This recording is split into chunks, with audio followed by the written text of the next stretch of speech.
2 हफ्ते पहले हुए पहलगाम आतंकी हमले के जवाब में भारतीय सेना ने बुधवार तड़के ऑपरेशन सिंदूर के तहत पाकिस्तान और पाकिस्तान अधिकृत कश्मीर में 9 आतंकी ठिकानों पर मिसाइल दागकर उन्हें तबाह कर दिया। इसमें करीब 200 आतंकी मारे गए हैं। भारत की ये जवाबी कार्रवाई पहलगाम हमले के 15 दिन बाद की गई और इसका नाम दिया गया है ऑपरेशन सिंदूर। ऑपरेशन सिंदूर से पाकिस्तान में कोहराम मच गया है। हमले में मारे गए आतंकियों के जनाजों की झड़ी लग गई है।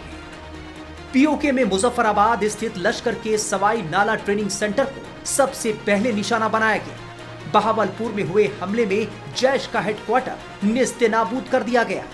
यहां आतंकियों को ट्रेनिंग दी जाती थी। पाकिस्तान में कुल 9 आतंकी ठिकानों पर यह हमले हुए, जिसमें कई बड़े आतंकियों के मारे जाने की खबर है। आतंकी गुट जैश ए मोहम्मद के चीफ मौलाना मसूद अजहर ने कहा है कि भारत के मिसाइल हमले में उसके परिवार और दोस्तों की मौत हो गई है। ऑपरेशन सिंदूर के तहत भारतीय सेना ने बुधवार तड़के पाकिस्तान के बहावलपुर में मौजूद सुबहानुल्लाह मस्जिद परिसर पर 4 मिसाइलें दागी। हमले में ये इमारत पूरी तरह तबाह हो गई। इस हमले में मसूद अजहर के परिवार के 10 सदस्यों और उसके गुट के 4 आतंकियों समेत 14 करीबी लोगों की मौत हुई है। तस्वीरों में देखा जा सकता है कि किस तरह आतंकियों के जनाजों को ले जाया जा रहा है। उनके नमाज़े जनाजा पढ़ी जा रही है। भारतीय सेना की कर्नल सोफिया कुरैशी ने पीसी के दौरान ऑपरेशन सिंदूर के बारे में क्या कुछ बताया, सुनिए। मैं कर्नल सोफिया कुरैशी और मेरे साथ विंग कमांडर व्योमिका सिंह आज आपको 6 से 7 मई 2025 की रात 1:05 से 1:30 बजे के बीच भारतीय सशस्त्र बलों द्वारा अंजाम दिए गए ऑपरेशन सिंदूर के बारे में जानकारी देंगे। ऑपरेशन सिंदूर 22 अप्रैल को पहलगाम में हुए विभत्स आतंकवादी हमले के शिकार मासूम नागरिकों व उनके परिवारों को न्याय देने के लिए लॉन्च किया गया था। इस कार्रवाई में 9 टेररिस्ट कैंप्स को टारगेट किया गया और पूरी तरह से इसे बर्बाद किया गया। पाकिस्तान में पिछले 3 दशकों से टेरर इंफ्रास्ट्रक्चर का निर्माण हो रहा है। इसमें recruitment, indoctrination centres, training areas व लॉन्च पैड शामिल थे, जो पाकिस्तान और पाक अधिकृत जम्मू कश्मीर POJK दोनों में फैले हैं। कर्नल सोफिया कुरैशी ने बताया कि ऑपरेशन सिंदूर के तहत आतंकियों के ठिकानों को कैसे नेस्तनाबूद किया गया।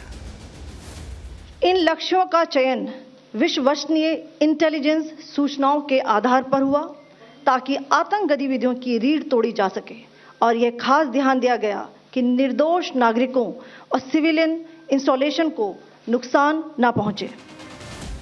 कर्नल सोफिया कुरैशी ने बताया कि भारत ने किस तरह 9 पाक आतंकी ठिकानों को एक-एक करके निशाना बनाया। The selection of these targets for Operation Sindoor was based on credible intelligence inputs and role of these facilities in perpetrating the terror activities. The locations were so selected to avoid damage to civilian infrastructures and loss of any civilian lives. This was done with due diligence, and the camps selected for targeting and their engagement will now be shown to you one by one. POJK के target मैं आपको बताना चाहूँगी। सबसे पहले सवाई नाला camp Muzaffarabad, जो कि POJK के लाइन ऑफ कंट्रोल से 30 किलोमीटर दूर है। यह एक लश्कर-ए-तौयबा का ट्रेनिंग सेंटर था। 20 अक्टूबर 2024 सोनमर्ग, 24 अक्टूबर 24 गुलमर्ग, 22 अप्रैल 2025 पहलगाम, इन हमलों के आतंकियों ने यहीं से प्रशिक्षण लिया था। सैयदना बिलाल कैंप मुजफ्फराबाद, यह एक जैश ए मोहम्मद का स्टेजिंग एरिया है। यह हथियार, विस्फोटक और जंगल सर्वाइवल ट्रेनिंग का केंद्र भी था। गुलपुर कैंप कोटली, यह LOC से 30 किलोमीटर दूर था। लश्कर-ए-तौयबा का बेस था, जो रजौरी पुंछ में सक्रिय था। 20 अप्रैल 2023 को पुंछ में और 9 जून 2024 को तीर्थ यात्रियों के बस हमले में यहीं से आतंकी को ट्रेन किया गया था।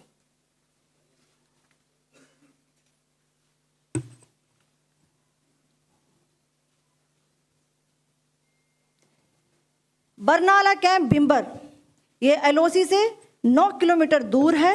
यहाँ पर हथियार हैंडलिंग, आईईडी व जंगल सर्वाइवल का प्रशिक्षण केंद्र था। अब्बास कैंप कोटली,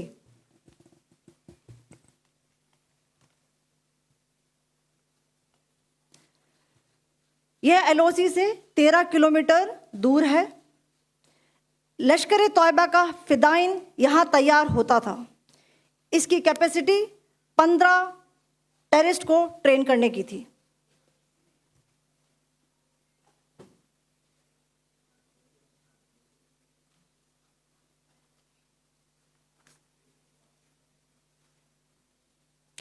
अब मैं पाकिस्तान के अंदर के टारगेट से अवगत कराना चाहूंगी। पहला, सर्जल कैंप सियालकोट।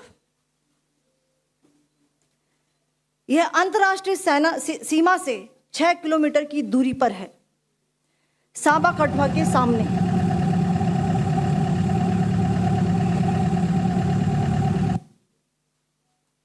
मार्च 2025 में जम्मू एंड कश्मीर पुलिस के 4 जवानों को की जो हत्या की गई थी, उन आतंकवादियों को इसी जगह पर ट्रेन किया गया था। दूसरा, महमूना जाया कैंप सियालकोट। यह 18 से 12 किलोमीटर आईबी से दूर था। हिजबुल मुजाहिदीन का बहुत बड़ा कैंप था। यह कठुआ जम्मू क्षेत्र में आतंक फैलाने का नियंत्रण केंद्र था। पठानकोट एयरफोर्स बेस पर किया गया हमला भी इसी कैंप से प्लान और डायरेक्ट किया गया था। मरकज ताइबा मुरीद के, यह आईबी से 18 से 25 किलोमीटर दूरी पर है। 2008 के मुंबई हमले के आतंकी भी यहीं से प्रशिक्षित हुए थे। अजमल कसब व डेविड हेडली भी यहां ट्रेन हुए थे।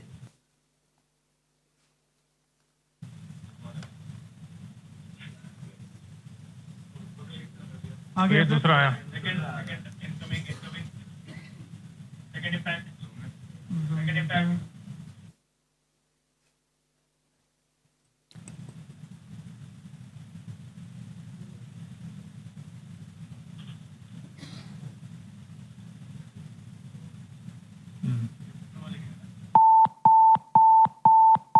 टारगेट 10 हुआ है सर अभी। टारगेट 10 हुआ, एंक्लोजर सेम ही है। 7 it is hit the target. हाँ हाँ।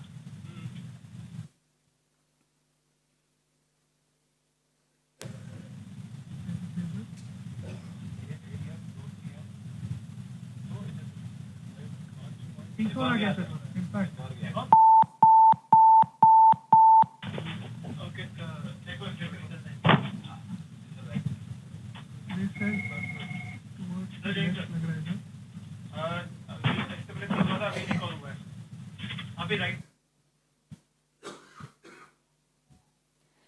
मरकज सुभान अल्लाह भावलपुर, ये इंटरनेशनल बाउंड्री से 100 किलोमीटर दूर है।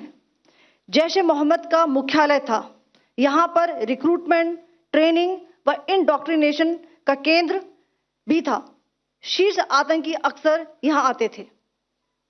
मैं आप सबको बताना चाहती हूँ कि किसी भी सैन्य ठिकाने का निशाना नहीं बनाया गया और अभी तक किसी तरह की नागरिक क्षति की रिपोर्ट नहीं है।